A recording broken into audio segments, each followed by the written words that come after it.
The show starts in 1 minute. Please remember to replace the speaker on the post when you leave the theater.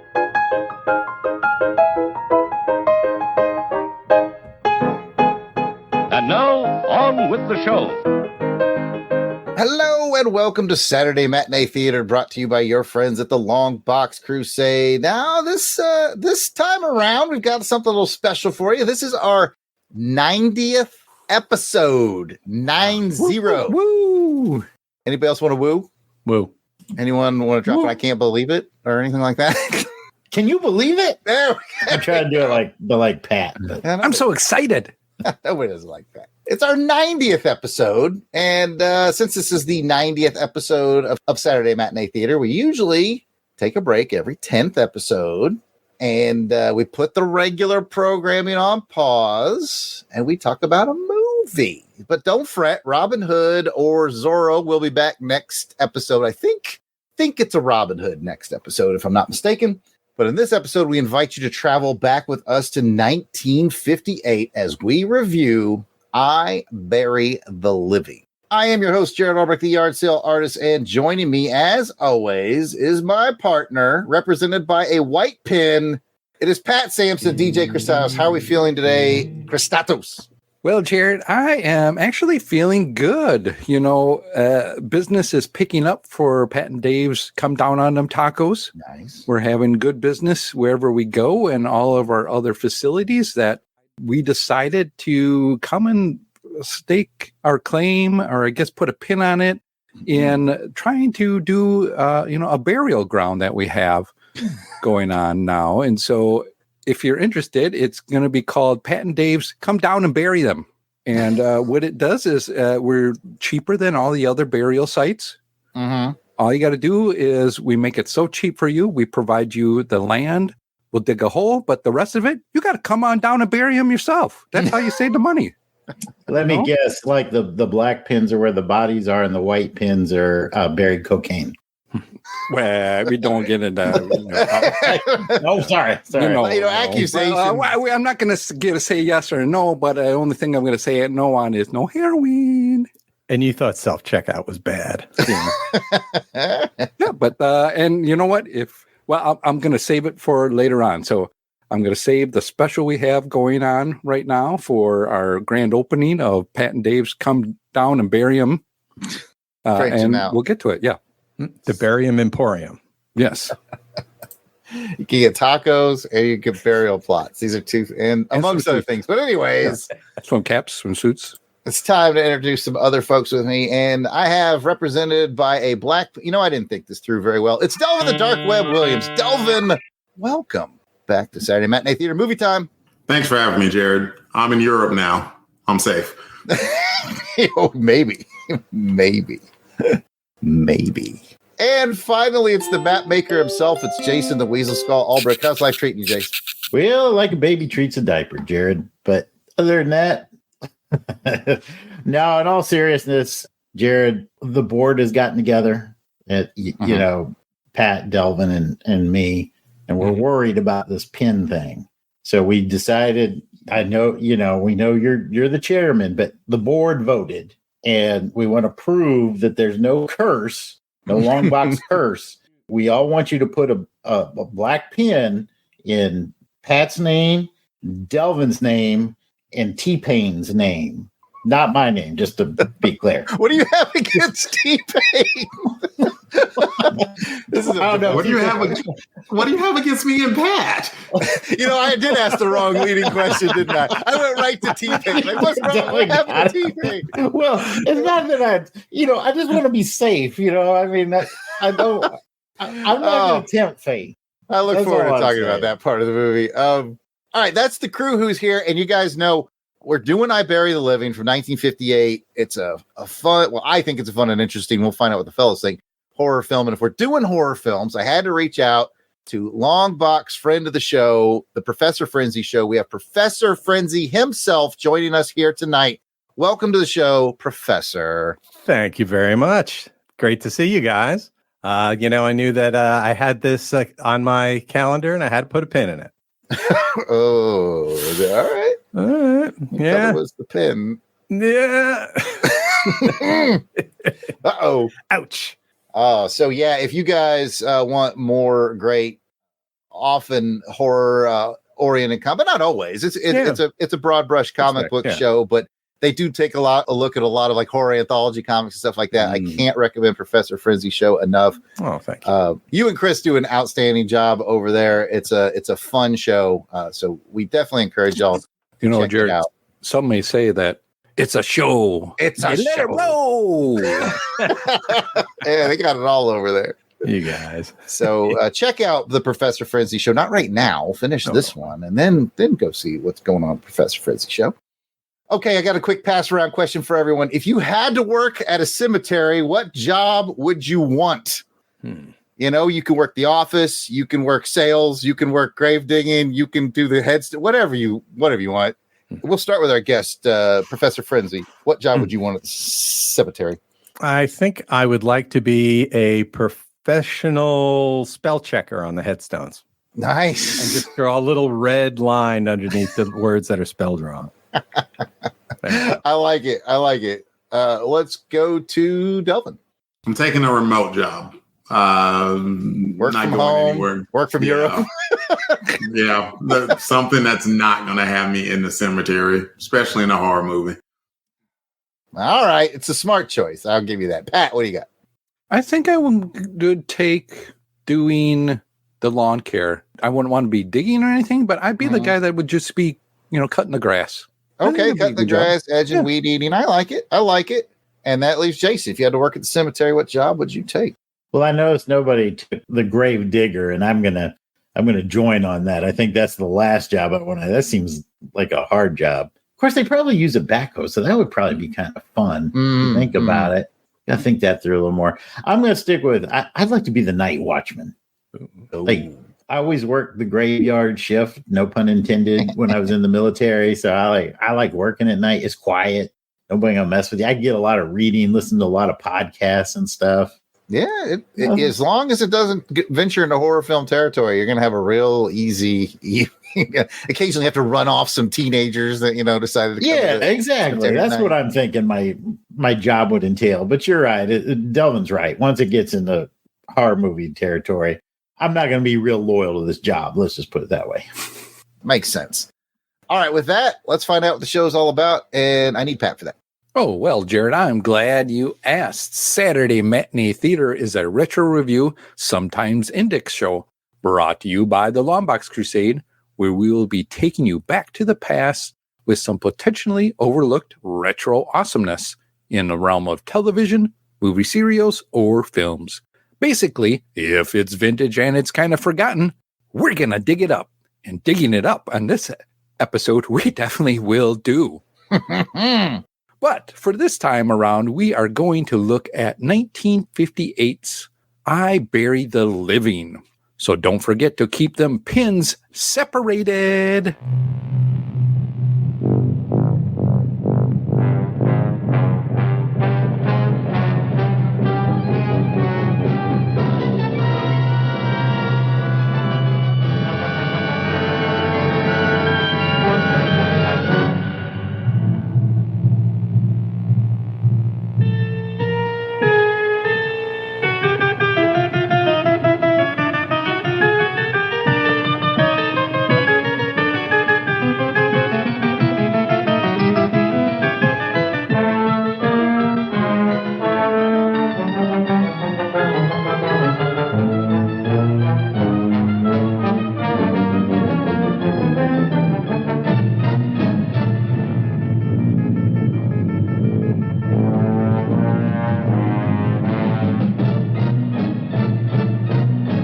All right. Thank you, Pat. Now, here is Delvin with some movie info on I Bury the Living. Here we go. I Bury the Living. The release date was July 1958. The director was Albert Band. The writer was Louis A. Garfinkel, with stars Richard Boone as Robert Kraft, Theodore Bickle as Andy McGee, Peggy Maurer as Ann Craig, Herbert Anderson as Jess Jessup, the reporter, and Robert Osterloh as Lieutenant Claiborne. As of this recording, November 2024, this film can be found for free on YouTube because it's out of copyright. We highly encourage you to watch this film before proceeding with this podcast because not only is it just more fun that way, but Jarrod is about to give a synopsis about the movie and then we're going to discuss it. There's going to be some spoilers heading your way, so if you haven't watched this film, we recommend you pause here, go check it out, and then come back to join our discussion. The film runs about 77 minutes. So if you don't have that kind of time, we understand, and you'll just have to trust us from here on in. Will we lie to you? Yes, if you're funny. For those of you who are watching along with us, we love to hear your insights. Don't forget to comment about the show on Twitter using the hashtag SMTmovie. Jarrod. Hashtag SMT movie. Jason. Ooh, hashtag SMT movie. Pat. Hashtag SMT movie. Jerry, you want in on this? Sure. Hashtag SMT movie. And since I'm not going to beat that, hashtag SMT movie, and we will turn it over to Jarrod for the episode summary. Science has learned that all people possess mental powers which pass the boundaries of the natural. This is the story of a man confronted by such strange forces within himself. At this moment, he is looking at a thing of evil, a thing that takes possession of the mind and compels it to kill. I destroyed them. Something in me killed them.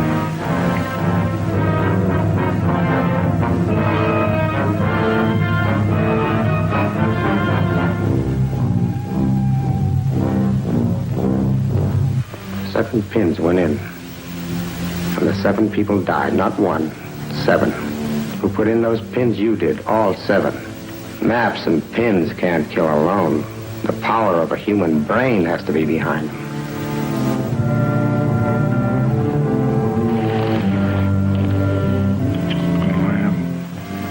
You're right. We are so lucky. So lucky to be alive. A terror in the hellish unknown, seeking warm, living flesh to drag down into the bowels of the earth.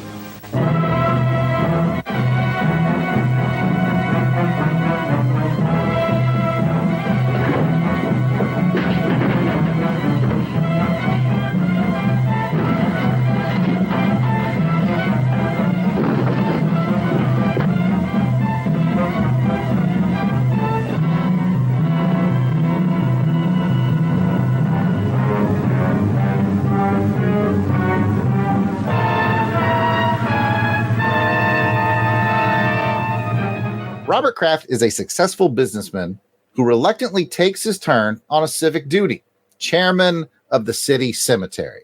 In the main office of the cemetery is a detailed map of the cemetery and all its plots. Plots that are unused have white pins in them. Plots that have been filled, black pins. Since he's new, Robert accidentally puts 2 black pins in when his newlywed friends stop by to purchase their plots. And later that night, the newlyweds meet with untimely deaths. Must be a coincidence, right? Robert begins testing that theory by putting black pins into the map, and the bodies begin to add up. Is the map cursed? Does Robert have some kind of latent homicidal mental powers? Or is he just going insane? Tune in, find out.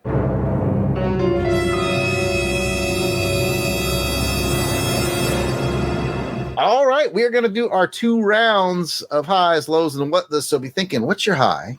Or if you have a low, or if you have a what the, pick one of those and give me what you got. We will start with the guest, as always. Professor Frenzy, you get to go first. Excellent. I think the most obvious high is the big map. And it gets bigger and bigger, and then at the end, it shrinks back to regular size. Sometimes when it's really big, the white pins look like Christmas lights. They almost shimmer. It reminded me there was at the West Point Museum, there was a Civil War reenactment map that had that kind of same shimmery light thing, and it reminded me of that a lot. Yeah, the map absolutely is quite the character. As I will mention in the fun facts. You know, I'll even tip the fun facts right now that Jerry picked up on something like they literally use different size maps. Yeah. And as he's going more insane, which I didn't kind of realize when I was caught up watching it, but in retrospect, yeah, it gets bigger. That's a big map, which is really, really cool. All right, Jason.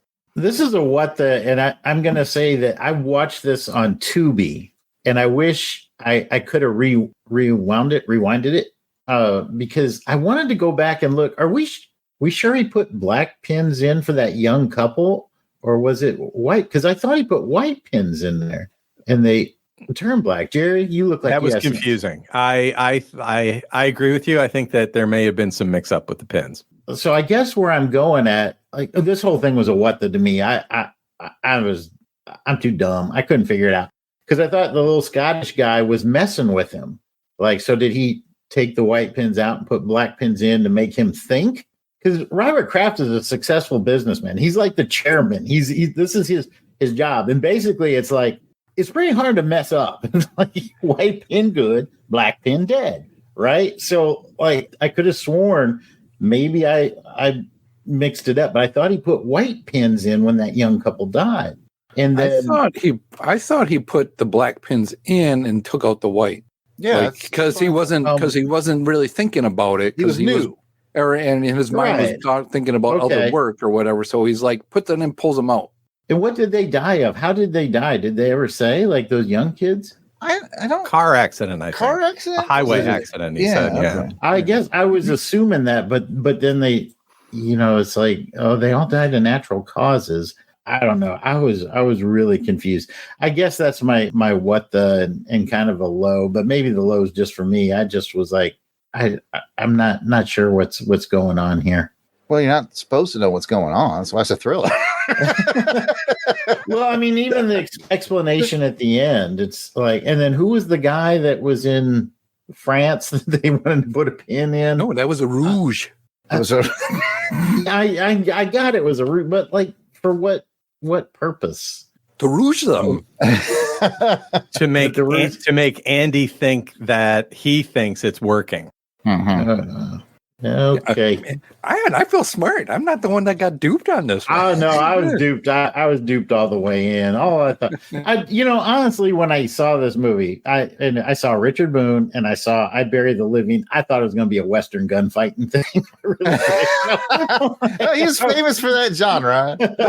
So, I mean, I don't think I was in the right headspace when I started. But Jason's like, when did the horses show up? Yes, that's right. When are they going to start smoking some people? I don't know. But so, the premise is, just for the listeners at home, as I mentioned in the recap, is that the couple comes in and they're like, hey, we bought these plots, and he's new, so he doesn't understand. He just sticks the black pins in the plots, and they're supposed to be white pins. And then the couple dies. And then I do have a what the around that, I'll be honest with you. Like, spoiler, everybody. We find out at the end that the grave digger is killing everyone. I don't know if he killed those two or not. If those two were just legit an accident, which I feel like they might have been. That's the other thing I thought. So did he like, the dude put black pins in? Here's my chance to kill these guys now to mess with. No, I think he explains to the guy in his craziness that he was mad because the board was going to eliminate his job. No, I got that. I understand. And so he thought, well, I'll show those guys. I'll just start killing people, freaking this guy out. Yeah, with a pin thing. Yeah. I just don't know if the first time he did that was with that young couple, right? Or if it was when, because that happened. He was like, this can't be right. He just kind of randomly grabbed a black pin and stuck it in just to kind of test it. Well, that's and I was like, I wonder if that's when he started killing people. But we saw how that guy died, and he didn't kill him. They showed us how that guy died. Oh yeah, that's right. He just died. He just died. He just an old guy, and he just died. So it's like you're showing us one thing, you're telling us another. I don't understand. I want to point out I've seen this movie before, and we don't see the guy die. I watched a little more carefully this time, and I did notice that you see him kind of like working, and then he dies at the table. But I noticed they did zoom in. They didn't show his face. Yeah, they zoomed in to the point where he died. So the guy could have been there. You just don't see him because he's cropped out of the shot. They zoom in, and then the dude dies. So what he's done is he's like snuck in there and like I think he said he strangled him or stuff. But the coroner said that there was they have a craptastic coroner. But on the flip side of that, when there doesn't appear to be any kind of struggle and it looks natural, it is very normal for coroners to kind of mail it in. If the cops haven't labeled it as a homicide, the coroner's often that's in real life. So okay. It is a craptastic corner, but it also kind of mirrors real life. Anyway, we got to go to Pat. We got to go. Yeah, I'm sorry. This is Weasel Skull confused on this one, man. Well, no, you got some good questions and thoughts on it, and I guess I'll go with a what the around on this one is kind of on Jason's point a little bit is when did when did Andy come in to find out when Robert Kraft put in the pin, because he was there, guy was there. It's like, how did this Andy guy know that he had to go back and do some more, I figured he was checking that board every night after Robert left or went in there. Or when he passed out or something. I figured he was checking behind him. And then I also figured that, Andy hadn't been there for 40 years. I think any change of the map is something that he can key in on really quick. It sounded like it because he would know, oh, you're right next to so-and-so and you're right. Yeah, I think it just leaps out at him when something. Okay. The dude dug up like 4 bodies in the night. 7. He dug up 7. Nobody saw him. Fire this guy. Give this guy more money. This guy is I love how they mentioned the fact that that's part of why he died. He worked himself to death by digging up 7 bodies. Anyway, this movie's fun to talk about, but Delvin needs to talk. He hasn't got around yet. What do you got, Delvin? So I guess this falls into what the two. I mean, so was Bob playing a mental game on Andy at the end, saying that whole thing I made you do this? Because I was I think he really believed it. I think he was going insane, and he believed that he had mental powers at that point. Yeah, because I was because they started it at the start of the movie, they sort of, did this little weird thing about, hey, sometimes there are, things that are unexplained, blah, blah, blah. I'm completely mangling it. But then when they went back to it with Bob saying that to Andy at the end, I'm like, did he make him do it? I don't know. I think they make you think that too in that way. And he's thinking that because his girlfriend's like, I was thinking about you on my drive here and I needed you. And you came to me and said, I need you and this and that. And so then she was like, oh, I was just lying. Then later on, she's like, no, I wasn't lying. I want you to, believe me now. And so that messed with his head, I think. Right. So the whole thing is kind of a mind screw, as it were, because I'm not quite sure whether Andy did the stuff or whether Bob did it.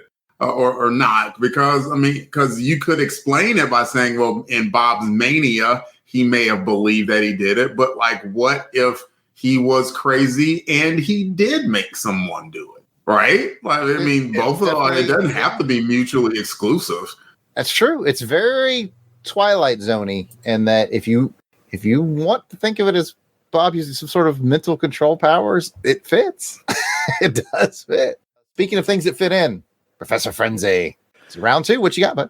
All right, I got a what the, and it's going to be the gun. So there's 2 times in particular with the gun. One is when they turn around is towards the beginning and Andy is standing there and he's pointing it at him. And it's uh-oh. Then he goes, oh, here's a gun, by the way, that we keep in this drawer over here. Okay, that's weird. It's weird to introduce the gun, Andy.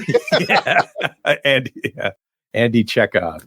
And then Uncle George is there. And for some reason, Robert opens the drawer and has his hand on the gun. He's going to shoot George or afraid George is going to attack him or something.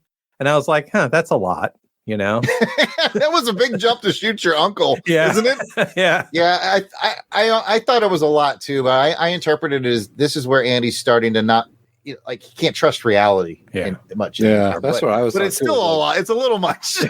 He's going crazy. So it's I don't know. Am I going to shoot him or this is how he dies? Do I kill him or what? Mm-hmm. Yeah. So that was weird. Yeah. Okay. Fair enough. And that brings us back to Jason. I think he's feverishly reading plot synopsises about this movie off camera. No, I did enjoy it. I think that in the spirit of, is he losing his mind? I think it did a good job because I was asking questions left and right, obviously. And I think, and you all brought up some interesting ones as well and some good observations. I will say on a positive note, you mentioned the board, Jerry. I think that's spot on. But I think that whole office was just a really cool set. And if you think about it from a production value standpoint, like it is super spooky just being in there. And you get to know it pretty intimately. You know where all the windows are, you know where the gun's kept, you know where the board is, and even when you don't see the board, you're kind of like creeped out because it's like that board is just off camera, just over to the right over there. And so I thought they just did a really good job with a very simple set piece, making it creepy, intimate, and just kind of cool. Absolutely. I think this falls into the camp that a lot of horror movies fall into, is that they're inexpensive to make. And if you think about it, all they needed was the shack and the graveyard, really. That's all they needed to make this movie. And a whiteboard. Some pins. But the whiteboard has to be able to change size. That's where things get Well, the design of the whiteboard was cool too because it looked like eyes. You know? Yeah. That was pretty thought went into it. Yes. Pat. I'm going to go with a high, and I think you guys are starting to talk about it, is the cinematography on this one. It really was done very well with all that they had to work with on this. And I think it's always that thing in a scary movie. What makes it more scarier, seeing it or thinking about it, right? And the more and more this guy was kind of going crazy, the cinematography got even more crazier and blurry. And as Jerry mentioned, the board kind of changing and just doing, kind of strange things. This was really good. It's almost like when we watched the Night of the Living Dead as well, too. That was, again, one of them where you didn't have to show me the horror or of it. It was mentally in my mind of what's going on. This is suspenseful. And I kept wanting to continue to watch this. The actors did a really good job of portraying his craziness and this mental breakdown that the guy was going through, that I'm like, yeah, I can see what you're thinking about is you're doing this and this stuff's happening. It's was really well done. And there was a point too that I was like, wow, that was a really cool effect, is when he was looking at the clock and it had a pin and the pin was kind of in the, they did that overlay thing. And I thought that was a really cool effect as well too. So with the cinematography and the character acting in this one really had me interested all the way. Nice. And Delvin gets the final word of the final round. I think it's worth mentioning that all of the acting was good.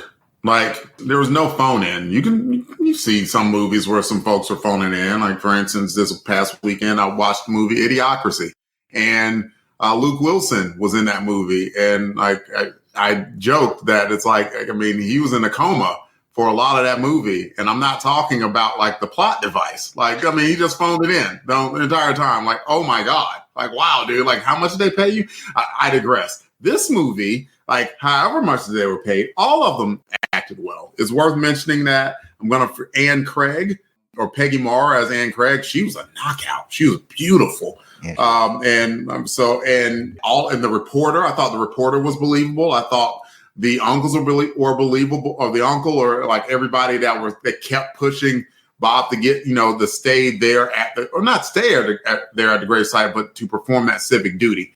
So like, I thought the whole thing was well acted. And just like Pat mentioned, it did draw me in a little bit, because at some point I caught the plot point early on where Andy was like, you're making me leave after 40 years. I caught that. And so my first thought was Andy all along. It really was. But then like I wavered a little bit from it, because I was like, but all these deaths they're different. They're not like the same death. Like, okay, this person is dying from strangulation by somebody who has the hands the size of a gravedigger. Like, oh, like, no. It's like, okay, this guy died of cardiac arrest and this dude died of sepsis or whatever. It's like, huh? I don't know. Thrombosis, yeah. Yeah, they just like, it was enough, like, that was thrown that it kind of, you kind of get that lean forward moment, like, okay, this is intriguing to me. And I think all of that couldn't have been possible if it weren't very well acted. Yeah, there was a moment. I was just gonna say, there was a moment in there, like when he's like, if I put the black pins in and they die, if I change them to white, yeah, I'm just like, did he just make zombies? Isn't I know, right? I was like, I'm like, dude, don't do that. You're going from bad to worse. And then, can you imagine when the Andy comes in and he sees 7 white pins and he's like, It's what basically killed him, by the way. They're coming to get you. Oh, great point, Jason. I'm glad you brought that up because that was a fun part of the movie too. Because I think we were all thinking that because it showed like the earth moving and the tombstones being moved, and we were like, "Oh snap! Is he making zombies?" You know, it's clever trickery that it was actually Andy just busting his tail overnight. He's like, 7? Come on, man! Come on! Oh my goodness! But I wanted to make 2 comments on Delvin's comment. Okay, 1, I'm trying to watch Ow My Balls, and 2, it's I'm smiling on Delvin on that one. And 2, I'm so happy because Delvin's self-professed that things just fly by him in movies, and you kind of nailed it on Hole in One. You're like, something's up with Andy, and I'm just really impressed by that. That's really cool. That's really cool. Yeah, it surprised me too. I'm easily dupable when it comes to these mysteries, and like I caught that just immediately. The guy was losing his job, and he's like, "Don't worry, we're still going to pay you." And you could tell he was not happy with it. Like they didn't give away the game fully, but it was enough that I caught it. In some ways, I think this movie is very fair with the way it sprinkles hints, and then in some ways, I think it cheats a little bit. You know, with the we got confused. They died in a car accident. You know, this dude died of natural cause. Like you have to give it some way. So I do cheat a little bit. In some ways, they're very honest with you. So in any event, ladies and gentlemen, that is our big discussion. Unless anyone else has any burning things to say, I will just add that, you know, I picked this, so I am a bit biased, but I like the fact that, and a lot of you guys have already alluded to it, it's a good thriller and it's brisk. And like Delvin said, I think it's 77 minutes. So it just kind of gets you and it holds you and it's a fun ride. That's why I picked it. And I thought you guys would. Yeah, I would agree with that. I think that 77 minutes, they didn't waste no time getting right to it. Right in the beginning too. Boom. Let's get right to it. Here's what the plot is. Here's what's going on. I do like the part where the board got together.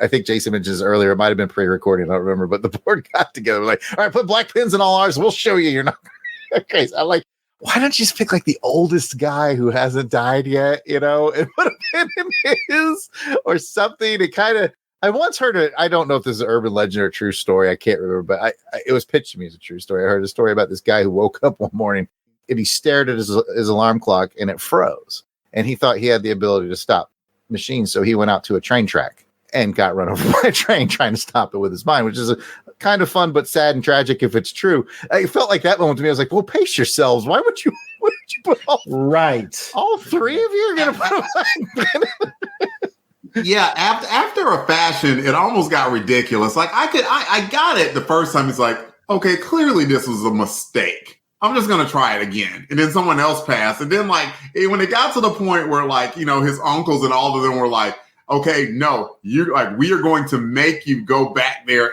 and take all of ours and put black pins in our names. And it's like, I wouldn't have put myself up like that. Like, like, no, like, because it went just, you know, it was already ridiculous and then just went into the sublime at that point. Oh my goodness. I would not have volunteered myself as tribute for that, is all I'm saying.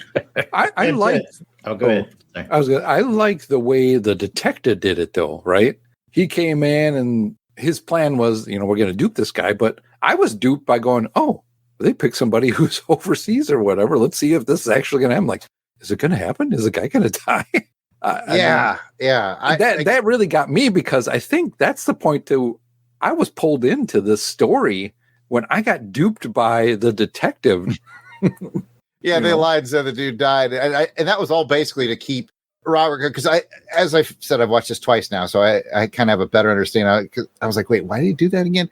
But yeah, it was all because they were on to Andy, but they needed to catch him, so they needed it to keep going.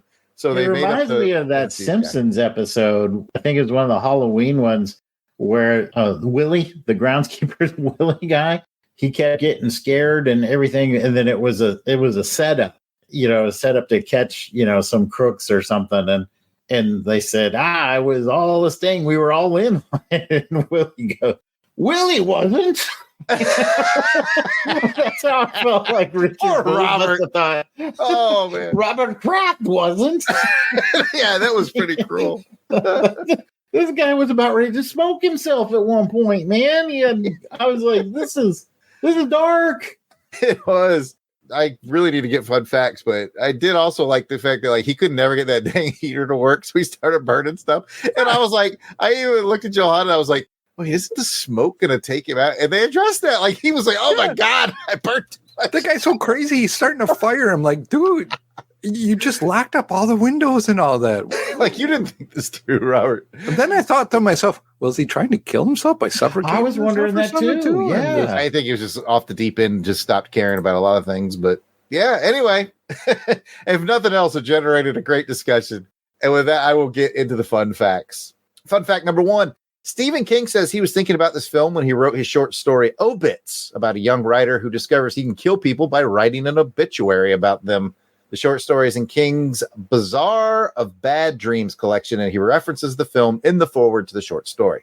Fun fact number 2, which Jerry astutely caught, and we discussed a little earlier. As the film progresses and Kraft gradually comes to believe the map is controlling him, the map on the wall becomes slightly larger in each progressive scene, symbolizing it slowly taking control over him, which I didn't realize until I did the fun facts, but nothing gets past the professor. The professor's on top of things. I just thought they were sort of zooming in with the camera and realized they were using a physically bigger map as it went in. That's why he's got the degree of professor. That's right. That's why he's the professor. He's so astute. Yeah. That's right. That's right. Third and final fun fact. The cemetery scenes were filmed at Angelus Rosedale Cemetery in Los Angeles. At the time, it was just called Rosedale Cemetery back in 1958, but years later, it was bought by the Angelus Funeral Home and the name changed. The cemetery office / shack that we commented that we liked a lot was likely built for the movie. It does not exist today. So if you're one of these people that likes to go hunting for places or film locations, you can go to Angelus Rosedale Cemetery, but you will not find the office shack. It was likely built just for the film. Okay, at this point, all we can do is rate it on a scale of 1 to 5 push pins. Whether you use black ones or white ones are up to you. 5 push pins means you loved it. 4 you thought was very good. 3 it was just good. And 2 it was just okay. And 1 I didn't like it. Unenviable task of setting the bar goes to Professor Frenzy. Uh-oh. I'm going to give this one about 3.5 push pins. I think this was a very good movie. The actors in particular were really good.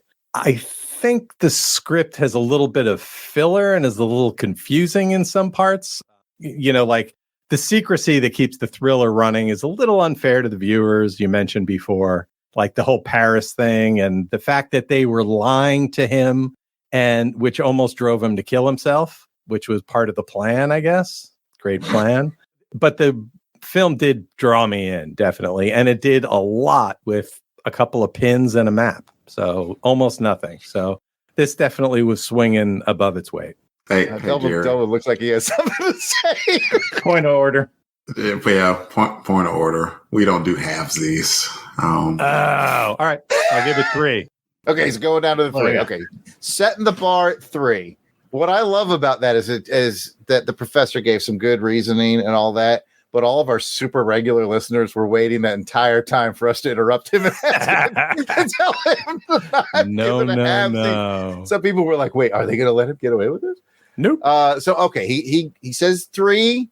We'll cheat a little and say he gave it a 3+. He's on the high side of 3. He's feeling it's a solid 3. We'll keep it around the horn. We'll go to Jason. I was thinking 3 coming into this, but I'm going to bump it to a 4 thanks to Jarrod's explanation. And I'm glad Jarrod saw it twice and caught some things that I missed. And I really thought Richard Boone was good, really good in this. He really did that descent into madness very well. And I'm used to seeing Richard Boone as usually the heel in a John Wayne Western or something. But so seeing him in this venue was very different, very unique, and I liked it. So 4 from me. Nice. I want to go to Jerry for a minute, the professor, because he's smart on these things. It just occurred to me just now. Isn't he Paladin from Have Gun Will Travel? I think that's right. I think I will give it to you because you know the guys from the shows. Is he that guy in that show? And I caught a couple of episodes of Have Gun Will Travel not too long ago, and I was like, I was really impressed. I was like, this is a really fun show. Yep, really Richard Boone. You can't forget that nose. Yeah, he's got a really unique nose. Yeah, he does. Anyway, back to the scoring. We got a 3 from the professor. We got a 4 from the Weasel Skull. We got to go to the DJ, Christatos. All right. Well, I'm going to put a pin in the 3 and a pin in the 4, and I'm going to stake my claim in 4. So you got 2 cool guys right now at a 4. 2 cool guys at a 4. It's a high, because I play by the rules, Jerry. I know we can't do halfsies here. So Jerry just gave you a look. I'm looking at, I'm breaking the law, man. Breaking the law. You're breaking the. I understand that, but I'm gonna go. I'm gonna go 4, almost close to that mausoleum, plot. I want that bigger plot, that little, getting close to that. But I really enjoyed this one and had some fun with it. And that's the fun thing that I've been having doing Saturday Matinee Theater is these older movies that we're just finding it and just getting some love for them. This was a great pick. I really enjoyed it. I didn't know what to, going into it. And I found myself again enthralled and just really interested in where this was going. And I think you covered it right, Jarrod, that this is more like a Twilight Zone kind of a one than it was kind of horror in that way. But it did mess with my mind. Which is what I always set out to do.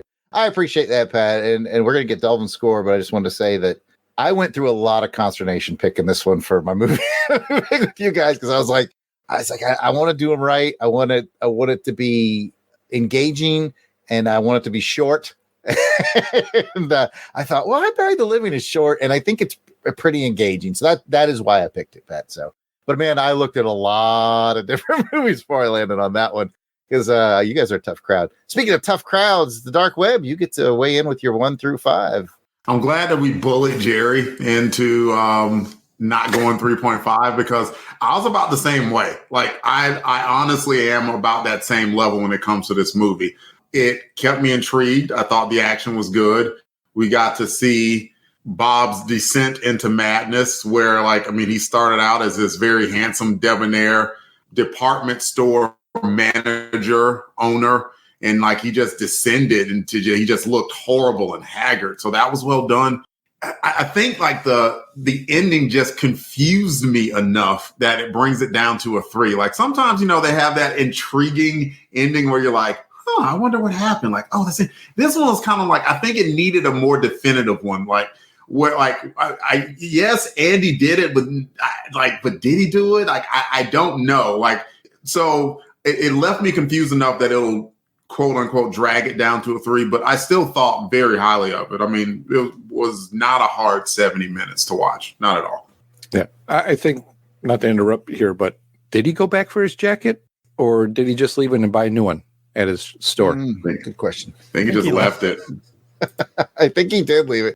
Delvin, you have kind of hit the popular consensus around this film. I did some looking at it. It has a 64% by the critics. So, basically a 6.4 out of 10 via the critics.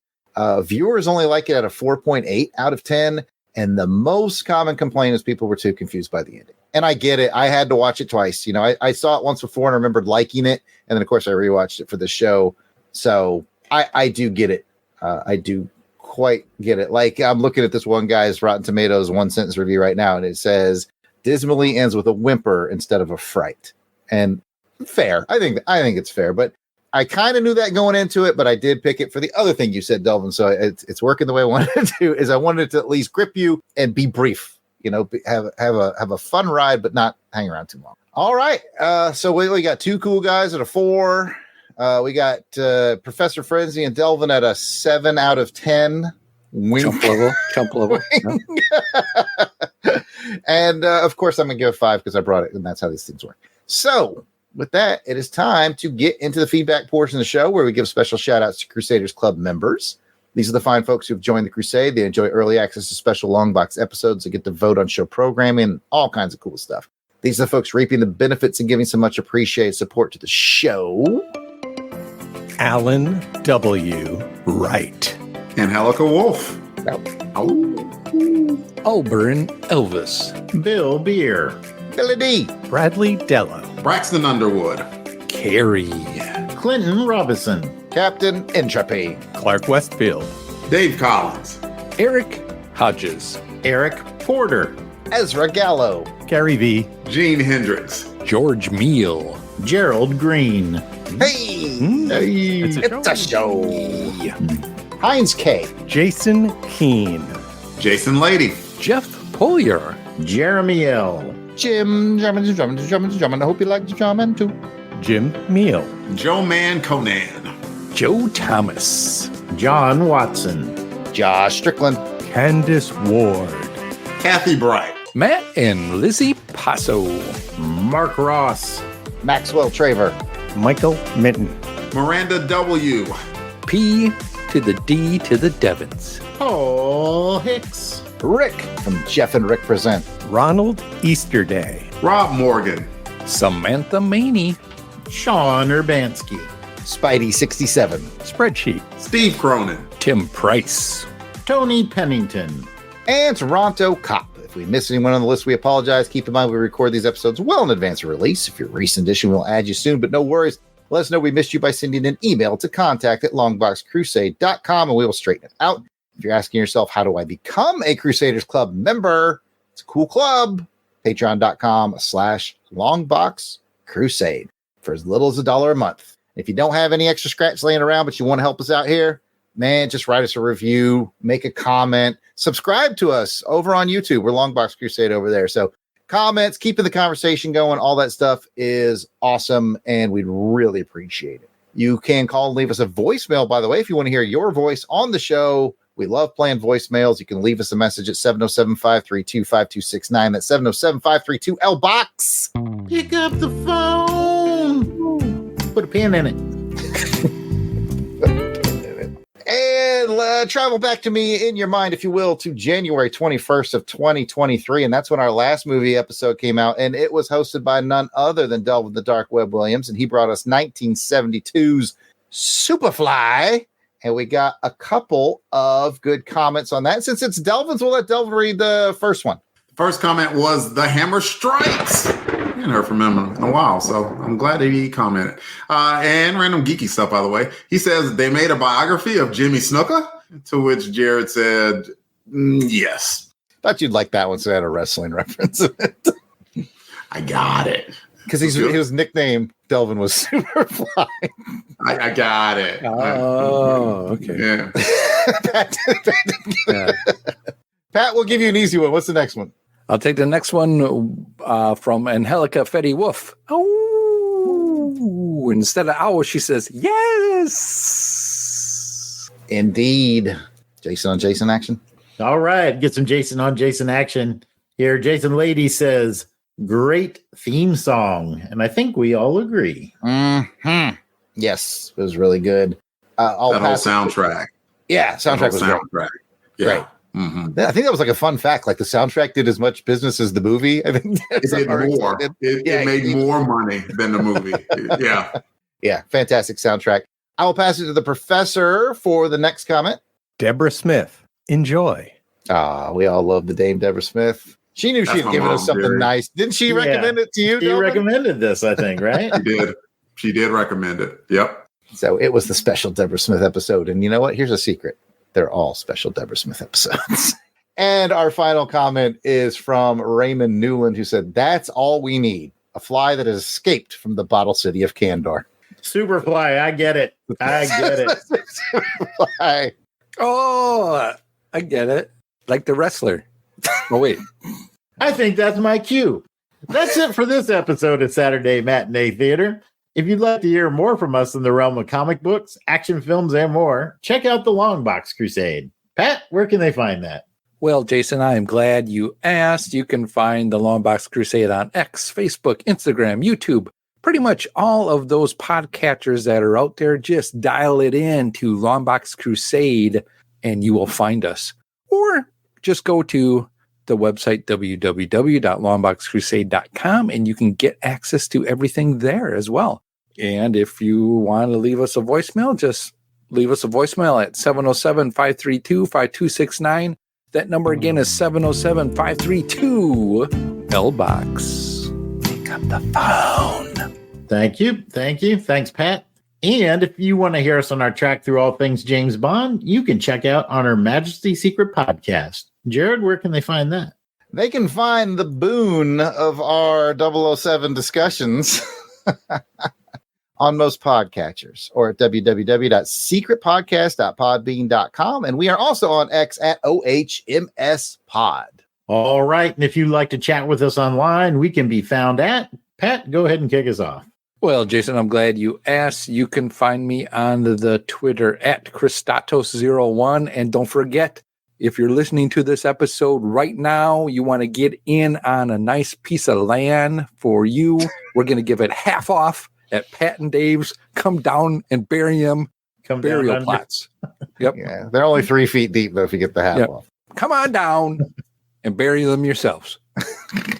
Do it yourself. Big in the serial killer market. All right. Well, thank you, And Pat. and the special is, if you say that you want this right now, no more questions will be asked. Delvin, keep us going. Instagram or Threads, Delvin Ray. That's where you find me. All right, Jarrod. I am at Yard Sale Artist on X, Facebook, and Instagram. Back to Jason. You can find me at Jason Albrecht on Facebook, Instagram, and Threads. And Jerry, why don't you throw out some places where the good folks can find you? All right. So at Instagram, Threads, and Blue Sky at Professor Frenzy. All right. I like it. Well, thanks for joining us, everybody. We'll see you next episode where we'll return to 1955's The Adventures of Robin Hood. Our next episode will feature episode 11, A Husband for Marion. I wonder if that's going to be Robin Hood. Probably not. Probably not. No, that wouldn't be very dramatic at all, would it? Well, we'll find out. And the meetup location will be, of course, Sherwood Forest.